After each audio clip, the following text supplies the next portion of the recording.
이렇게 박물관의 자연과학 세상에서 저를 매년 초대해 주셔서 고맙게 생각합니다. 오늘 여러분한테 드릴 내용은 사실 의과대학에서 보통 그 운동계에 대해서 얘기하는 내용이 되겠습니다. 그런데 이제 여기 오신 분들이 아무래도 이제 의과대학에서 의학을 전공한 사람들하고는 보통 이제 약간 다른 것 같아서 약간 이제 그 전문 용어를 피하고 우리가 이제 그 내용을 약간 간략해가지고 여러분한테 소개를 하겠습니다. 이 동물이라는 것은 사실 굉장히 능동적으로 활발하게 움직이는 그러한 생물을 말하는 것이죠. 지금 여기 나비가 꽃에 있는데 꽃은 뭐 식물이죠. 식물은 능동적으로 자기가 움직일 수가 없습니다. 그렇지만 이 나비는 항상 날아다니면서 여기저기를 다니면서 자기가 원하는 것을 능동적으로 움직이면서 채취할 수가 있죠. 그래서 이 식물하고 동물이 다른 점이 뭐냐면은 바로 신경계 그리고 효과기, 보통 이제 우리가 근육이 효과가 이해가 되는데 이것이 있는 점이 다른 점이죠. 그래서 동물이라고 하면 우리가 이제 주위 환경의 변화를 받아들여서 거꾸로 주위 환경을 변화시킬 수 있는, 자기가 능동적으로 변화시킬 수 있는 그런 종류의 생물을 말하는 것이죠. 그래서 외부 환경의 변화를 우리가 자극이라고 합니다. 이 자극이 이제 신경계 일부인 보통 수용기라는 데서부터 거기에서 이제 이걸 받아들여가지고 이거를 이제 뇌로 보통 이제 중추신경계라고 하죠. 중추신경계, 중추가 되는 신경계의 중심부로 그걸 보내주죠. 보내주는 것을 우리가 보통 감각, 뉴런, 감각이라고 그러고, 그 다음에 그것을 이제 받아가지고 처리를 하죠.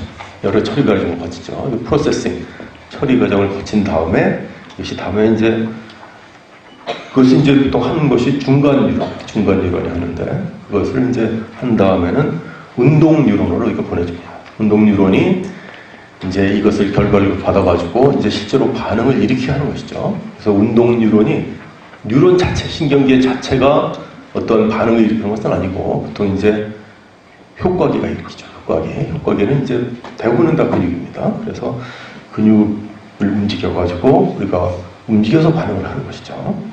이러한 계통으로 되어 있어서 오늘 얘기할 내용은 사실 이 운동 뉴런하고 이 효과기에서 어떻게 반응이 일어나는지에 대해서 얘기를 하겠습니다.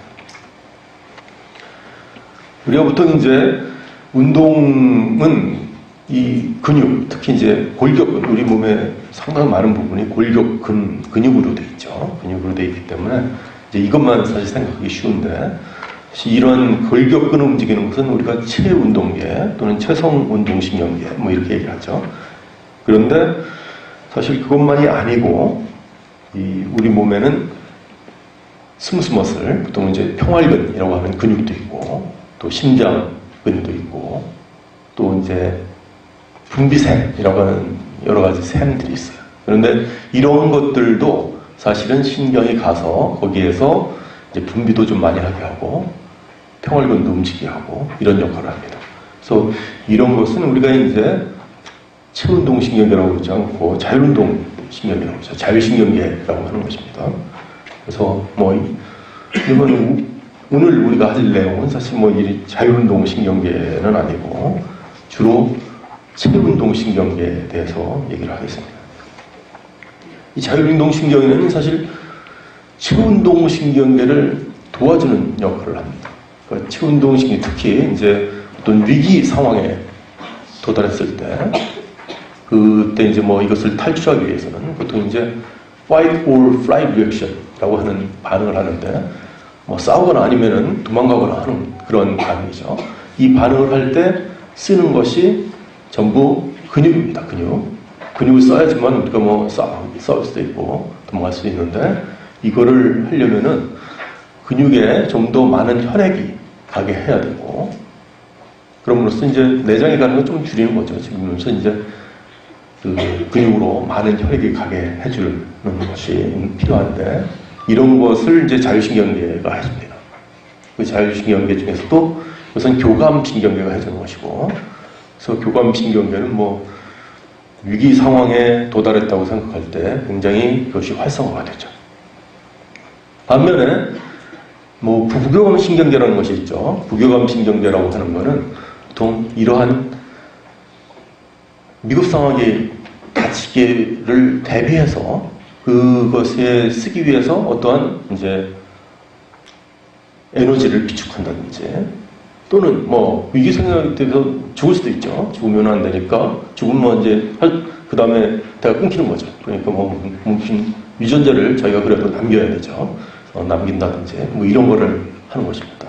그래서 우리가 왼쪽에 있는 거는 사실 뭐 이제 교감신경계고, 오른쪽에 있는 건 이제 부교감신경계인데, 사실 뭐 이거는 오늘 주제가 아니니까 자세하게 얘기를 하지는 않겠습니다. 그래서 오늘 할 내용은 주로 이제 체운동신경계, 체신경계에 대해서 얘기를 하겠습니다. 그래서 이 운동을 실제로 하는 효과기라고 보통 얘기하는 거는 바로 이 골격근이라고 하는 근육이 하는 거죠. 근데 근육은 그것이 있기만, 이 골격근은 특히 그것이 있기만 해서는 아무 동작을 못합니다. 반드시 신경이 있어야지만 이것이 동작을 할 수가 있습니다. 그래서 그 운동신경원이라고 하는 것이 있어서 이거를 이제 움직이게 하는데, 그 운동신경원은 한 가지 종류가 아니고 보통 이제 두 가지 이상의 종류가 있습니다. 그래서 실제로 이 근육을 움직이게 하는 것은 보통 이제 운동신경원인데, 그것이 다른 또 운동신경원의 명령을 받기 때문에 제일 아래쪽에 있다고 해서 하위 운동신경원이라고 얘기를 합니다.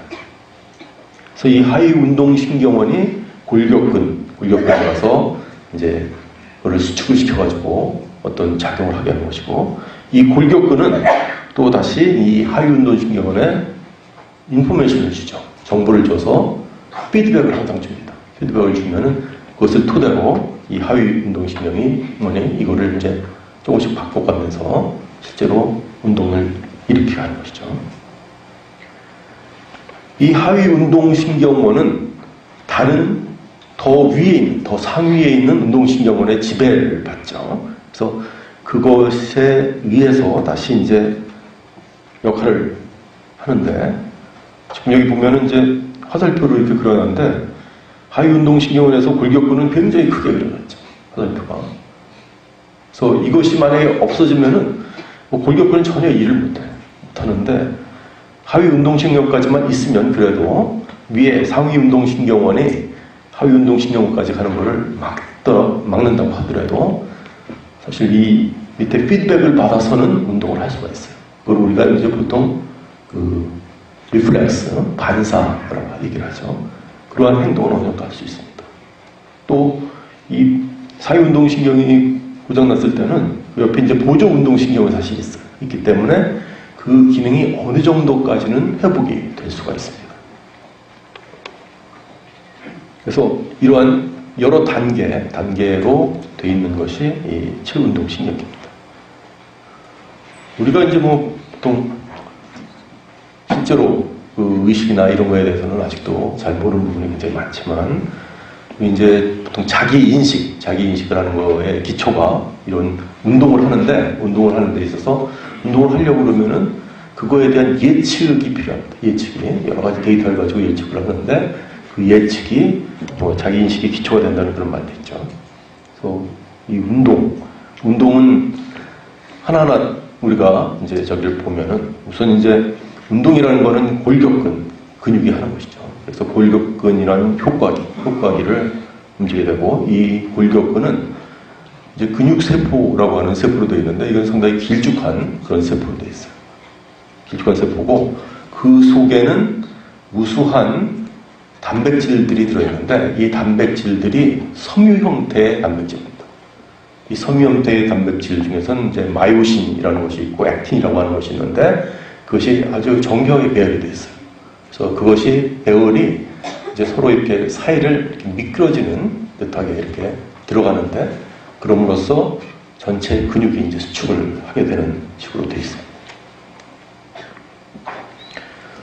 사실 우리가 근육 중에서 평활근도 아까 있다고 그랬고 심장 근육도 있다고 그랬어요.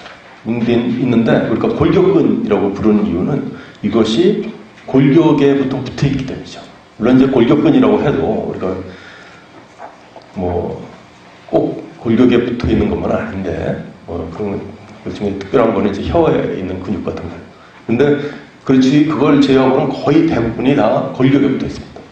골격에 붙어서 그것이 이제 지지대가 되고 그거를 이제 수축하면은 그 반대쪽에 이렇게 끌려 이런 식으로 되어 있죠. 근데 이제 처음에 있던 그런 동물에 있어서는 뭐 골격근이라고 하는 근육은 없었어요. 그 근육이 있었다고 그러면 평활근, 처음에 평활근 같은 그런 근육이었었는데 이것이 이제 진화하는 과정에서 골격근이 이제 변하게 된 거죠. 그래서 일반적으로 이제 무척지 동물을 보면은 처음에는 뭐 그런 골격근이 잘 생기지가 않았었고 또 생겼을 때 뭐 이걸 보호하는 어떤 장치도 처음에 없었는데 이제 무생물이 생기고 그다음에 이제 이거에 대한 포식자가 생겨서 쉽게 영양분을 다른 동물을 이제 포식함으로써 이제 쉽게 살아갈 수 있는 그런 것이 됐죠. 그러니까 이거를 방어하기 위해서 뭔가 방어하는 시스템이 생겼는데 그것이 이제 보통 이제 외골격이라고 하는 것이죠. 외골격. 그 조개나 우리가 뭐 달팽이나 이런 걸 보면은 그 개체는 그 속에 숨어 있고 바깥이 딱딱하게 되어 있죠. 그래서 보통 다른 포식자가 잘 잡아먹지 못하게 이렇게 구성이 되어 있어요. 근데 이렇게 골격이 생기다 보니까 사실은 동물은 빠르게 움직이는 것이 주가 되어야 됩니다. 그런데 이게 상당히 무거워요. 그래서 잘 움직일 수가 없죠. 그래서 그 동물로서의 생명이 약간 이제 떨어지게 그런 되는 결과가 되어 있습니다. 물론 이제 어느 정도 보호는 뭐 상당히 그래도 잘 된다고 얘기를 할 수가 있겠죠. 또 이것이 동물의 몸체가 커지면은 언젠가 이것을 벗고서 다시 다른 걸로 갈아야 되는데 그 사이에 또 굉장히 취약합니다. 그래서 이런 거를 뭔가 극복하기 위한 그런 진화적인 압력이랄까 뭐 이런 것들이 필요했는데 그때 아주 독특한 그런 생물이 생겨났어요. 그것이 바로 척추동물인데 그건 이제 이 바깥쪽에 있는 골격을 안쪽으로 집어넣고 근육이 오히려 바깥쪽으로 나오게 됩니다. 그러면서 가장 중요한 부분, 그러니까 뇌나 심장 뭐 이런 거 있는 부분은 골격으로 이렇게 감쌌어요. 감싸서 보호도 할 수 있고 그러면서 바깥쪽에 근육이 있으니까 쉽게 움직일 수가 있고 또 이 안쪽에 있는 골격, 우리가 내골격이라는 이 골격이 어떤 지지대가 돼서 아주 쉽게 운동을 할 수 있어서 굉장히 빠르게 움직일 수가 있고 우리가 운동 여러 가지를 다 할 수 있는 그런 생물로 바뀌게 된 거죠. 척동물이 된 거죠. 그래서 이 근육, 골격근이라는 것이 생기게 됐는데 이 골격근은 이제 그 근육 자체가 이제 굉장히 발달한 거기 때문에 그 근육 자체만으로 어떻게 움직일 수가 없고 다른 거에 명령을 받아야만 움직일 수가 있게 돼 있어요. 그래서 이 근육은 운동신경에 의해서 움직이고 운동신경의 끝부분이 근육에 와서 붙어 있어요. 그걸 우리가 이제 신경근연정이라고 합니다. 이건 그 뉴런하고 뉴런 사이에 있는 시냅스하고 거의 같은 구조예요. 같은 구조고 그 속에 신경 전달 물질이 있어요. 신경 전달 물질이 있어서 이것이 이제 그 신경세포로부터 즉 운동신경원으로부터 이 운동신경을 타고서 쭉 내려오다가 이 끝부분이 이제 근육에 붙어 있는데 그 운동 종말판이라고 그러죠. 그런데 거기에 와서 이제 전기적인 힘이죠. 전기 임펄스가 끝에 다 도달을 하게 되면은 그 속에 있는 뉴로트랜스미터, 그러니까 신경 전달 물질을 싸고 있는 조그만 베시클들이 있는데 그것이 멤브레인, 그 막에 가서 달라붙어서 그 속에 있는 신경 전달 물질이 그 사이로 빠져나오게 됩니다. 빠져나오게 되고 이 근육에 있는 그거에 대한 그 신경 전달 물질에 대한 수용기가 있어요. 그 수용체가 있어서 수용체하고 이렇게 딱 붙게 되면은 이번엔 이제 근육에서 전기적인 힘이 일어나게 되고 그것이 근육의 표면을 타고 쭉 가다가 그 안쪽으로 이렇게 쑥 들어가는 부분이 있어요. T-튜브라고 하는 부분이 있는데 그쪽 안쪽으로 들어가게 되면은 그 옆에는 이제 뭐 일종의 엔도플라스마 레티큘럼 같은 구조가 있고 그 속에 칼슘이 들어있어요. 그래서 그것이 가게 되면 이제 이 멤브레인에 있는 칼슘을 밖으로 나오게 하고 그러면 이것이 이제 액틴하고 마이오신의 결합을 유도해가지고 미끄러져가지고 근육이 수축이 되는 것이죠. 그래서 반드시 이 신경세포에서 나오는 전기적인 임펄스가 이 골격근에 있는 신경 근육 연접이 있는 부분에 가서 그 속에서 이러한 뉴로 트랜스미터에 해당되는 거. 그 골격근에서는 이것이 전부 다 에스틸콜린이에요. 에스틸콜린이라고 하는 그런 물질인데 이 물질을 이제 이쪽으로 내보내게 되는 것이죠. 내보내가지고 이제 그러면은 이쪽에 있는 세포에서 그 세포 막에 있는 채널이 열리게 되죠. 소디움 채널이 열리고, 그 다음에 이제 포타시움 채널이 열리고 하면서 이제 디폴라리제이션, 탈분극이라는 것이 되고, 탈분극이 된 다음에 이제 뭐 신경 임펄스가 생기게 되면, 여기서 이제 근육이니까 근육 임펄스겠죠. 임펄스가 생기게 되면 이제 그것이 쭉 멤브레인을 따라서 가게 되는 것이죠. 뭐 이것이 잘 안 되는 경우가 있는데, 사실 근육 세포에 보면은 아실콜린에 대한 그 수용체, 리셉터가 있는데, 이 리셉터가 우리 몸에 있는 항체의 공격을 받을 수가 있어요. 자가항체인데, 자가항체에 대한 공격을 받으면은 그것이 자꾸만 수가 줄게 됩니다. 줄게 되면은, 이제 어느 정도 이상 줄면은 이쪽에 있는 멤브레인에서, 그 근육 멤브레인에서 더 이상 임펄스가 만들어지지가 않죠. 그렇게 되면은 이제 굉장히 근육의 운동을 하기 힘들게 됩니다. 그래서 이런 것을 우리가 이제 중증 근무력증이라고 얘기를 하죠. 그래서 이제 이걸 치료하기 위해서는 뭐 근본적으로는 뭐 이 자가항체가 만들어지지 않게 해야 되니까 뭐 또 그러한 종류의 치료를 하고 그렇지 않고 그냥 단순하게는 이 리셉터 그러니까 수용체의 숫자가 떨어져 있으니까 그 대신에 이제 에틸콜린이라도 좀 더 오랫동안 작용을 하게, 지속을 하게 해보자. 그래서 에틸콜린이 사실 유서일에 나오면 조금만 있으면 금방 그 에틸콜린을 분해하는 효소에 의해서 쉽게 분해가 되는데 그 효소를 분해하지 못하게 하면은 좀 더 길게 되겠죠. 그 액션이. 그래서 이런 걸로 해서 고칠 수가 있습니다. 지금 어느 정도. 그래서 이제 치료 전하고 치료를 보여주는데 이런 데서 이제 치료를 할 수가 있는 거죠. 그래서 이렇게 지금 운동신경이 가서 근육을 이렇게 거기에 이제 액티베이션을 시켜가지고 움직이게 하는데 수축을 하게 하는 거죠. 그 신경세포를 우리가 이제 하위 운동신경원이라고 얘기를 하는 거죠. 이 하위 운동신경원이라는 그런 신경세포의 종류는 딱 한 가지 종류예요. 그래서 이거는 이제 근육하고 이어져 있는 것은 전부 다 하위 운동신경원이라고 우리가 얘기를 하죠. 근육하고 이어진 그런 부분을. 그래서 이것이 이제 골격근의 다른 거는 다 어떤 골격근이라도 뭐 하위 운동신경원 외에 다른 거하고 이어진 부분이 없어요.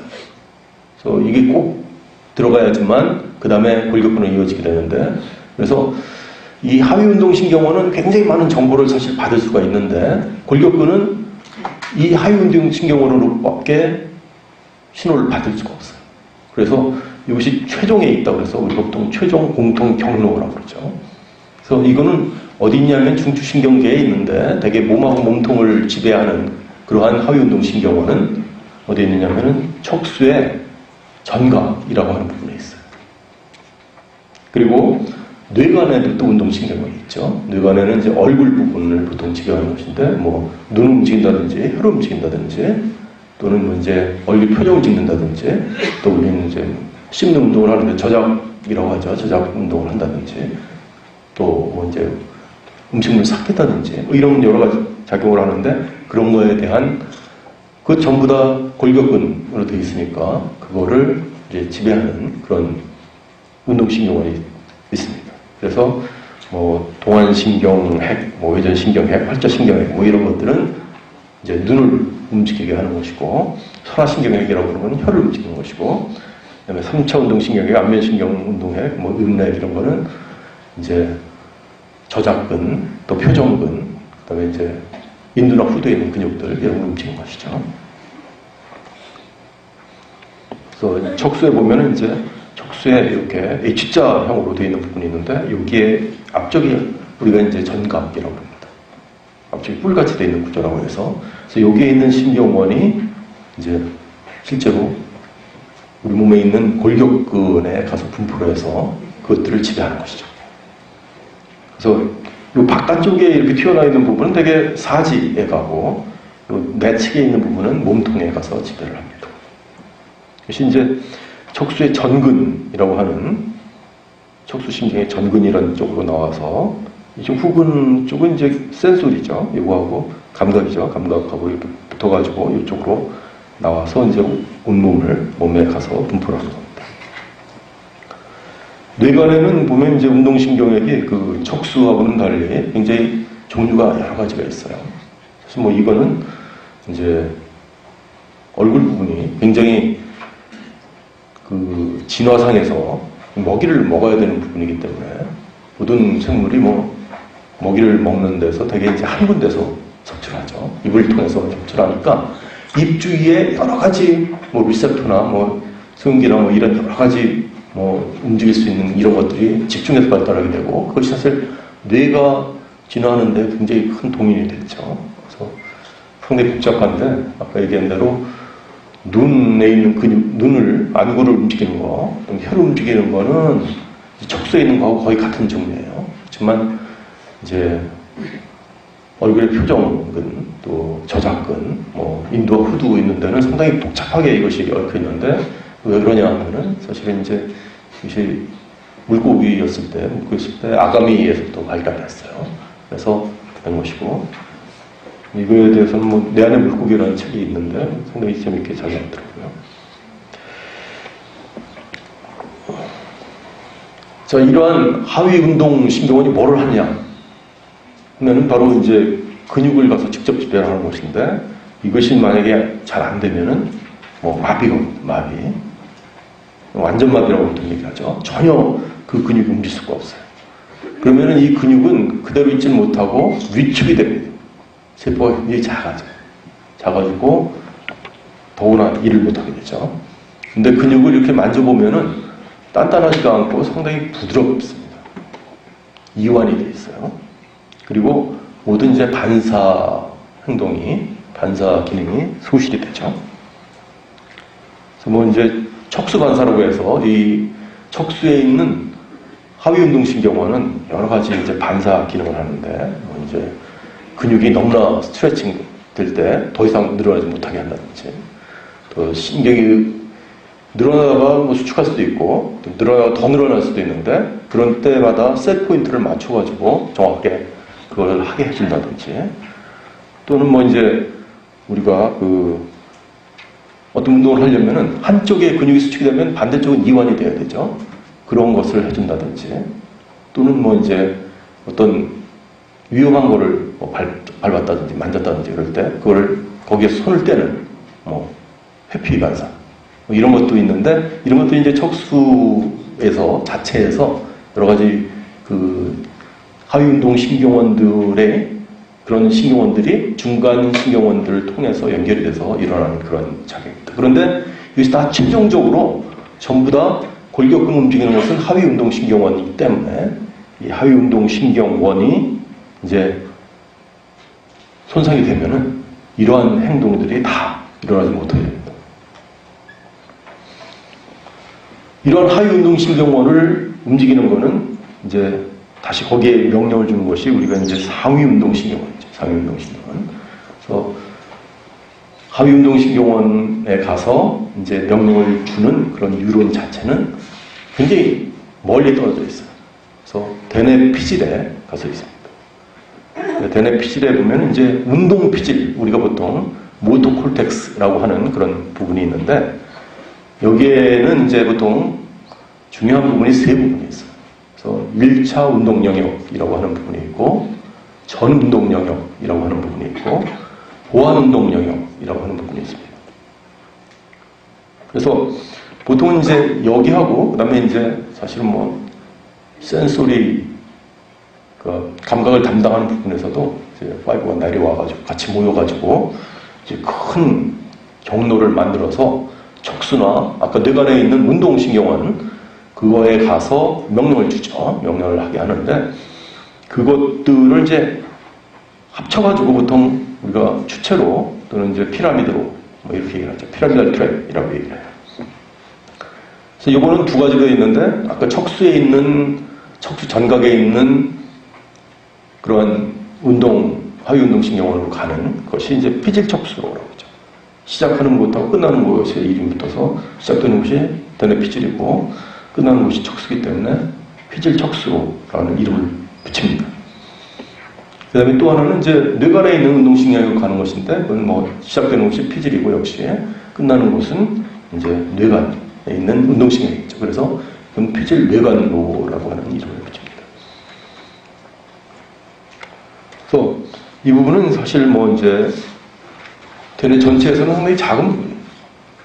작은 부분이고 대뇌를 이렇게 보면은 전두엽이 있고 여기 두정엽이 있는데 전두엽하고 두정엽 사이에는 이렇게 고랑이 아주 깊게 파인 고랑이 있는데 이것을 중심 고랑이라고 얘기하죠. 센트럴 서커스라고 해요. 근데 그 바로 앞쪽에 있는 부분입니다. 앞쪽에 있는 부분이고 거기에 이제 거의 평행하게 되어 있는 부분이 아래쪽까지 조금 내려와 있는데 이 부분이 이제 우리가 1차 운동 영역이라고 하는 부분이고 그 앞에 약간 쐐기 모양으로 이렇게 되어 있는 부분이 있는데 이쪽이 이제 전 운동 영역이라고 하는 부분이고 이것이 이제 여기만 있는 게 아니라 내측면 쪽으로 내려가 있는데 이 내측면 쪽으로 뭐 1차 그 운동 영역은 내측면까지 내려가 있어요. 근데 요거는 전 운동 영역은 그 내측으로 이렇게 내려가 있지 않고 내측은 다른 이름을 붙여요. 내측은 우리가 그것을 보완 운동 영역이라고 해요. 그래서 그 앞쪽에 있는 부분이고 이건 브로드만이라는 사람이 얘기했을 때 이 1차 운동 영역은 4번이고 그 앞에 있는 그 전 운동 영역하고 보완 운동 영역은 6번에 해당되는 부분입니다. 그래서 이 1차 운동 영역은 이 실제로 근육이 움직이고 있을 때는 항상 이 1차 운동 영역에 있는 그러한 뉴런들이 임펄스를 내고 있어요. 거기가 액티베이션이 되고 있죠. 운동을 할 때는. 그렇지만 우리가 이제 운동을 상상만 하고 실제로 운동이 일어나지 않을 때는 이 뉴런들은 액티베이션이 되지 않습니다. 그 전에 있는 전운동 영역이나 보완 운동 영역은 우리가 이제 운동을 상상만 해도 또 이제 TV 같은 거 보면서 운동하는 사람을 보기만 해도 액티베이션이 되는데 이거는 그렇지가 않아요. 1차 운동 영역은 우리 몸에 있는 그런 근육들을 굉장히 어떤 근육은 미세하게 움직일 수가 있고 어떤 근육은 뭐 그렇지가 않죠. 그렇지가 않은데 미세하게 좀 더 잘 움직일 수 있는 부분은 상대적으로 굉장히 크게 차지하고 있어요. 그렇지 않은 부분은 상대적으로 작게 차지하고 있어요. 그래서 우리 몸의 비율하고는 전혀 다른 그런 비율이 되는데 그래서 이제 얼굴 부분이나 손 부분은 굉장히 크고 몸통이나 뭐 다리나 이런 부분은 상당히 작습니다. 그래서 지금 이런 난쟁이 형태를 하고 있는데 이걸 갖다가 이제 운동 호문클루스라고 하죠. 호문클루스라는 말이 이제 작은 난장이라는 뜻입니다. 그래서 여기에서 이제 내려오는 그런 여기 있는 신경세포, 그 신경원이죠. 신경원을 상위운동 신경원이라고 그러고 그 신경원의 세포체가 여기 있는 겁니다. 이거에 이제 액슨 축사 다발이 이제 밑으로 쭉 내려오는데 내려오는 그 다발이 이제 피질 척수 또는 피질 뇌관물을 이루는 것이죠. 그래서 여기 보면은 이것이 이제 그 한쪽에만 떼놓은 그런 1차 운동 영역이에요.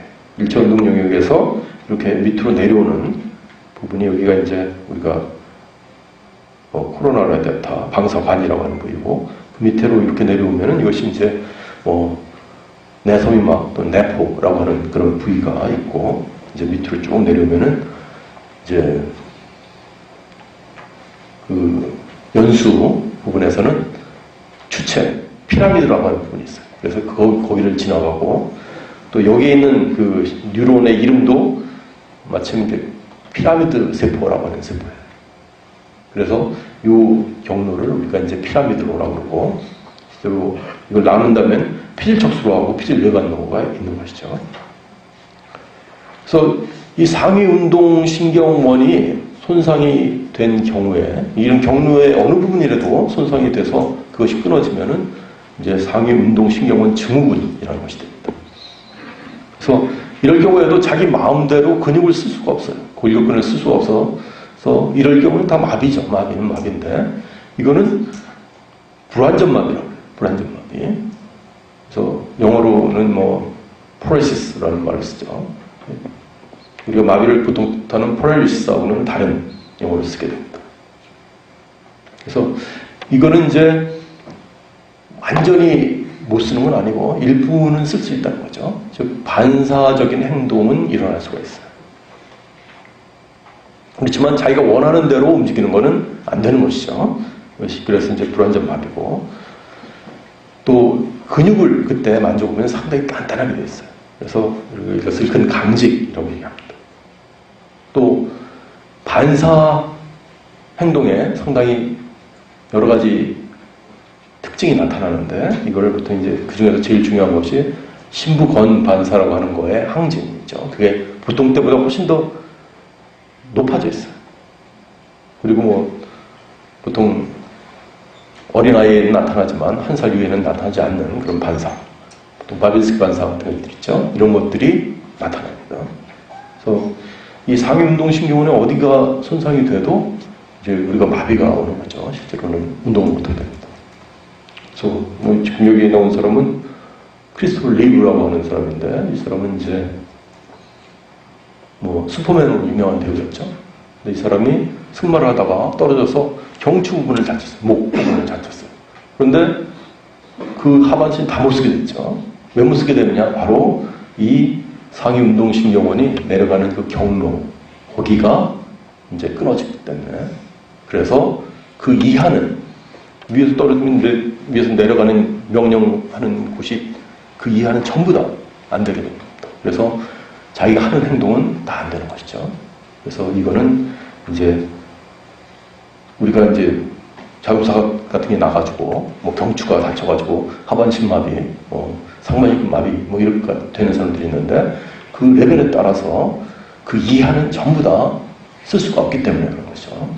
이 경우에는 하위운동신경은 그냥 살아있어요. 그래서 다리분에서 반사작용은 일어날 수가 있습니다. 근데 자기가 원하는 대로 움직일 수가 없기 때문에 이제 휠체어를 타고서 달릴 수밖에 없는 것이죠. 그래서 우리가 이제 마비는 하여간 완전 마비건 불완전 마비건 일단 장애는 생기긴 생기는 겁니다. 그런데 서로 이제 다른 특징이 있죠. 그래서 그 하위운동신경원이 손상됐을 때는 근육이 위축이 심하게 됩니다. 그 근육이 이제 더 이상 할 일이 없기 때문에 이제 작아지게 되죠. 그래서 보통 때보다 굉장히 그 근육이 위축이 된 걸 볼 수가 있어요. 혀도 이렇게 보면은 굉장히 울쭉하고 위축이 되어 있죠. 이건 이집트 시대 이제 부조인데 보면은 이제 이게 소아마비 환자입니다. 소아마비가 학술 용어로는 백수염, 폴리오마일라이티스라고 하는데 보통 이제 소아마비라고 그러죠. 또 이제 한쪽 다리나 또는 이런데 이제 보통 거기에 분포하는 이 하위운동신경원이 있는데 그 하위운동신경원만 바이러스 가서 이게 파괴를 시켜요. 그래서 어떤 보통 부분에서 척수의 어느 부분에서 이렇게 손상이 보통 되는 경우가 많은데 지금 여기 그래서 이 사람을 보면은 다리가 이쪽에 비해서 굉장히 얇은 걸 볼 수가 있죠. 얇고, 이 제대로 못하기 때문에 보통 이제 풋드랍이라고 해서 다리가 이렇게 처지는 그런 걸 보이는데 아주 똑같이 묘사를 했어요, 실제로. 이 근육이 이렇게 보통 굉장히 묻히게 되는 거죠. 이거는 하위운동 신경원일 때가 그렇습니다. 반대로 이제 상위운동 신경원일 때는 그런 것이 거의 안 나타나죠. 거의 안 나타나고 보통의 근육 정도로만 나타납니다. 대신 이때는 이제 다른 특징이 있는데 그것이 이제 반사작용의 특징이 있어요. 그래서 그 중에 하나는 이제 신부건반사라고 하는 것인데, 이건 뭐 여러 군데서 사실 기술했는데, 우리가 보통 제일 많이 하는 것이 무릎 아래에서 보통 하는 것이죠. 그리고 뭐 이제 어렸을 때 놀다가 뭐 이렇게 무릎 밑에 이런 거 치는 그런 장면도 가끔 하는데, 이렇게 되면은 이 다리가 이렇게 쭉 위쪽으로 올라오는 걸 볼 수가 있습니다. 보통 이제 의사들은 이렇게 고무된 그런 망치를 갖고 다니면서 여기를 치죠. 여기 탁 치면은 이렇게 탁 올라옵니다. 올라오는데 보통 이제 학생한테 이거 해보라고 그래요. 의과대 학생한테 해보라고 그러면은 환자가 있으면 그 앞에 가서 이렇게 망치를 탁 때리려고 그래요. 근데 이거 자체가 사실은 시험입니다. 그래서 이렇게 하면은 만약에 이 상위운동 신경원이 손상된 환자는 다리가 앞으로 딱 와서 얼굴을 탁 때려요. 그러면 뭐 의사가 참 꼴이 아니게 되겠죠. 고칠 수 없고. 그러니까 어떻게 하냐면 이렇게 의사가 바로 옆에서 여기 밑에를 이렇게 대고 이걸 탁 때립니다. 그러면 이것이 탁 올라와도 아무 문제가 없겠죠. 야근 짓을 하는 겁니다.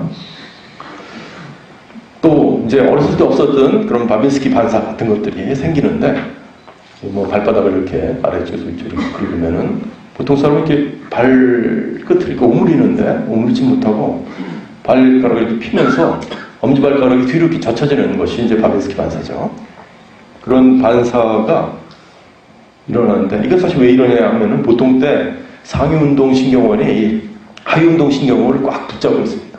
거기에 가서 여러 가지 명령을 계속 주고 있는데, 그럴 때는 이제 이 반사로 들어오는 것이 물론 이제 강력하긴 하지만 그렇게 큰 역할을 못해요. 이것이 보통 막고 있으니까.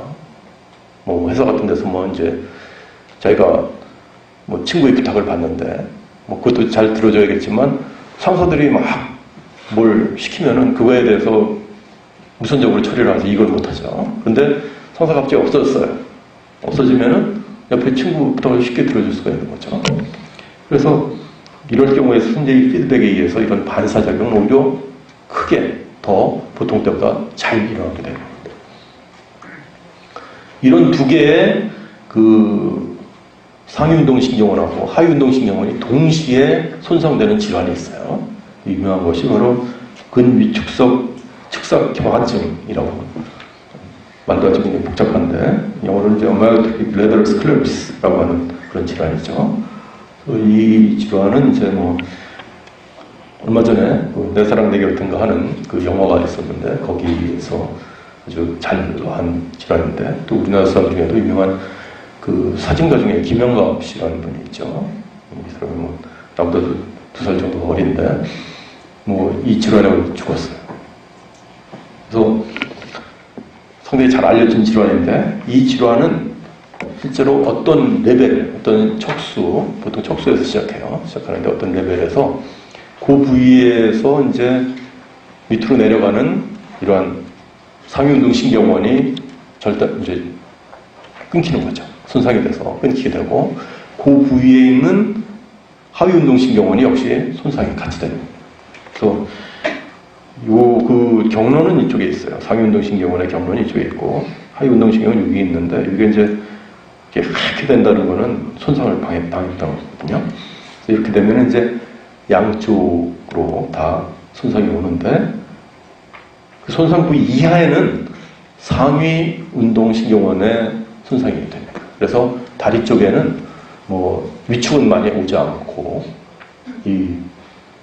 아까 반사 항진 같은 것들이 생기죠. 마비가 물러오는데, 그리고 그 부위, 보통 이제 이것이 처음 오는 데가 이제 경수의 팔을 지배하는 쪽이라서 팔 쪽을 보면은 팔은 굉장히 위축이 심한 것을 볼 수가 있어요. 그래서 이것이 동시에 오는 질환이죠. 자, 이렇게 상위 운동신경이 있고 하위 운동신경이 있는데, 그 옆에 아까 봤을 때, 뭐 이제 보조하는 운동신경원이 있다고 그랬어요. 이 보조하는 운동신경원의 경로가 있는데, 이것이 이제 뇌관에 주로 있기 때문에 뇌관 운동신경이라고 해요. 근데 이거는 이제 여러 가지 종류가 있습니다. 그래서 잘 알려진 것이 이제 뭐 그물척수로라든지 전정척수로, 덮개척수로, 적색척수로라고 하는데, 전부 뒤에 척수가 붙어 있죠. 척수에서 끝나는 겁니다. 앞에 있는 거는 시작되는 부분이에요. 그래서 그물척수로는 이제 그물형성체, 망상체라고 또 그러는 그 부분에서 시작되는 것이고, 전정척수로는 전정핵이라는 데서 시작되는 것이고, 덮개척수로는 뭐 이 중뇌 보면 덮개라고 하는 부분이 있어요. 이제 또 상부라고도 그러는데, 스페리콜리플러스라고 그러는데 시각하고 관련되어 있습니다. 여기에서 오는 것도 있고, 또 적색척수로에서 적색핵, 적핵이라고 그러는데 거기서 나오는 것이 있죠. 그리고 이제 사실 뭐 필척수로가 있는데, 이거는 뭐 상위운동신경이죠. 그래서 좀 나머지를 얘기하는데, 이거는 사실 보면은 어떻게 보면은 진화상의 흔적이에요. 진화상의 흔적. 그래서 이 피질척수로가 사람에서 상위운동신경에 대해서 굉장히 발달해 있지만 사실은 그 전에 여러 단계가 있었어요. 그래서 그것들이 다 없어지지는 않고 그냥 조금의 기능을 하면서 남아있어요. 그래서 진화 단계하고 아주 관련이 있죠. 그래서 처음에는 뭐 이제 이 뇌라는 것이 처음에 이제 그물구성체, 그 뭐 망상체에서부터 출발했다고 그러죠. 그래서 거기에서 운동신경원이 처음에 이제 뇌에서 이제 강력한 운동신경이 나오는데, 그것이 이제 뭐 보면은 이제 어류 같은 데서 보면은 제일 큰 그 뉴런이 이 모트너셀이라고 하는 거예요. 이 모트너셀이라고 하는 뉴런은 이제 지느러미를 크게 쳐가지고 이렇게 뭐가 올 때 회피를 하는 거죠. 방향을 확 한꺼번에 바꿔가지고 회피를 하는 행동. 이게 물고기인데 옆으로 이렇게 바꾸는 그런 걸 하는 뉴런들인데, 이것이 굉장히 크고, 거기에서 이제 나온 것이 이제 지금 사람은 짚는 없으니까 그 효용성이 없지만 대신에 이제 다른 작용을 합니다. 어느 정도 이 척수 반사 같은 거를 갖다가 도와주는 그런 작용을 하죠. 그러다가 이제 이 물고기가 뭐 그렇게 회피하는 것만이 아니라 이제 몸의 균형을 잘 맞춰야지 빠르게 갈 수 있고 뭐 이렇게 됐죠. 그래서 측선이라는 기관이 있고 또 전정기관이 있는데, 그런 데서 들어오는 평형에 대한 정보를 가지고 우리 몸을 움직이는 쪽이 발달하게 됐어요. 그것이 이제 전정척수로고, 그 다음에는 이제 시각이 발달해가지고 시각에 따라서 행동하는 것이 발달하게 됐죠. 덮개척수로고, 그 다음에 이제 이 물 속에만 있다가 밖으로 나오게 됐는데, 밖으로 나오면 사지가 생겼죠. 사지를 컨트롤하는 그런 시스템이 생기게 되는데, 그것이 이제 적색척수로가 되는 것이죠. 그래서 이런 것들이 이제 발달하게 되는데, 보통 동물에서는 뭐 이런 것들이 그 퇴화된 정도가 사람에 비해서 훨씬 덜해요. 그래서 뭐 피질척수로가 손상이 돼도 이런 것들 때문에 어느 정도 상당히 운동을 유지할 수가 있고, 사람도 사실 오래되면은 어느 정도 이제 운동이 회복될 수가 있는데, 여러 가지 회복을 할 수 있는 수가 있는데, 그래도 이제 그 피질척수로에 의해서 남아있는, 그러니까 그거에서도 회복이 전혀 안 되는 부분이 있어요. 부분이 있는데, 그것이 이제 상위운동신경원의 실제적인 사실 기능이라고 할 수가 있겠죠. 그거는 뭐 특히 그 사지 말단, 그러니까 손 같은데 아주 정교한 운동이죠. 그래서 뭐 이 부분이 이제 손상이 되면은 한참 있어서도 뭐 이렇게 의사가 수술한다든지, 또는 뭐 이거 뭐 이제 연주하는 사람이 연주를 한다든지 이런 것들은 거의 못하게 되죠. 이러한 상위운동신경원 그리고 하위운동신경원, 이 사이에 이제 아까 조금 얘기한 보완운동 이런 거가 있는데, 이 상위운동신경원이 그냥 그 자체가 그냥 하위운동신경을 쉽게 뭐 어떻게, 물론 이제 그것이 액티베이션이 되면 이것이 움직이게 되지만, 이걸 지배하는 거지만, 그 자체가 뭐 어떤 혼자서 단독으로 이걸 다 하는 것이 아니죠.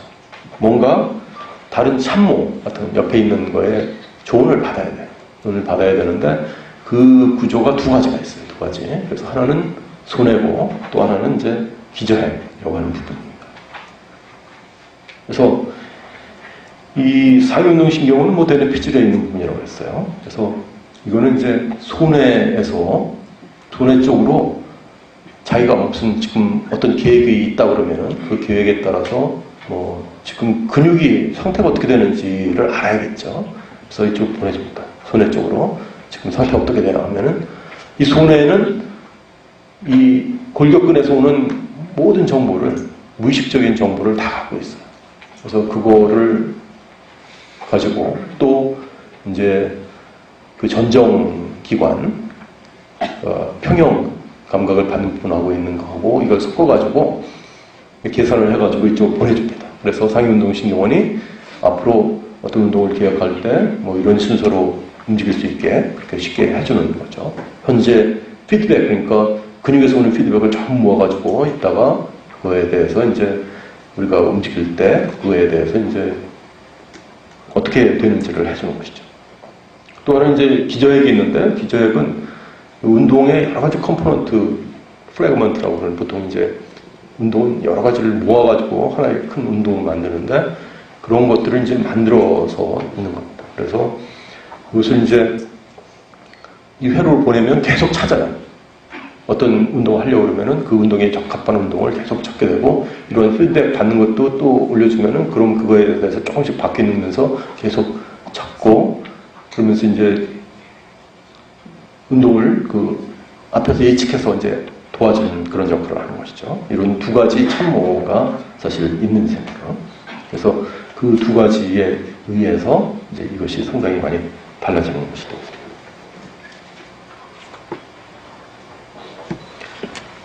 뭐 시간이 별로 없는데 사실 뭐 이 운동계에서는 이 손해는 실제로 그 대부분의 정보가 어디서 많이 오느냐 하면은 사실 이 하위운동신경원에서 받는 골격근이 있는데 골격근으로부터 오는 피드백을 모아갖고 있어요. 모아갖고 있고 이 운동을 하고자 하는 그 운동 피질에서 오는 그런 정보 이거를 갖고서 이제 여기 오는 정보 또 전정기관에 들어오는 정보를 좀 합해가지고 이쪽 시상을 통해서 운동 피질로 다시 전달해줘가지고 이런 피드백 작용을 하는데 중요한 역할을 하는 것이고요. 그래서 이제 그런 작용을 하고 또 하나는 기저핵이 있는데 기저핵은 상당히 복잡하게 연결되어 있지만 이것이 이제 대뇌피질하고 주로 연결되는 걸 보면은 이제 그 1차 운동 영역 안에서 보통 그것이 일어나는데 그 영역에서 이 선주 쪽으로 이렇게 보내주면 이것이 창백내액이라는 걸 통해서 시상을 통해서 보완운동 영역으로 이것을 보내주는데 이 보완운동 영역이 사실 이제 1차 운동 영역으로 다시 이제 이걸 보여내는 역할을 하죠. 이 보완운동 영역 내에 어떤 그 운동 프로그램이 되는 부분이 주로 있다고 생각을 하고 있습니다. 그래서 우리가 이제 기저핵 이것은 이제 미리 프로그램이 되어 있는 운동을 이렇게 찾아주는 기능을 하고 또 이런 운동 프로그램을 만드는 기능도 하죠. 우리가 보통 이제 기억에는 뭐 에피소딕한 것이 있고 뭐 절차적인 것이 있다고 그러죠. 그 프로시저럴 메모리라는 것이 있는데 이거는 뭐 이제 우리가 자전거를 탄다든지 뭐 운전하는 기술이라든지 뭐 이런 거 같이 손에 배가지고 뭐 하는 그런 기억을 말하는데 이런 절차 기억이 보통 이제 이런 부분에서 된다고 알려져 있죠. 그래서 이렇게 보면은 이제 이 상위운동 신경원이 하위운동 신경을 움직일 때 이 두 개의 참모가 필요한데 라는 이제 이 전운동 영역 쪽으로 손해에서 이렇게 보내주는 것이고 그래서 이거는 주로 피드백에 많이 관여하는 것이고 또 하나는 이제 보완운동 영역에서 기적을 뽑아서 가는 것인데 이거는 운동 프로그램에 형성하고 그다음에 선택 주로 관여하는 것입니다. 네, 오늘 여기까지 하겠습니다.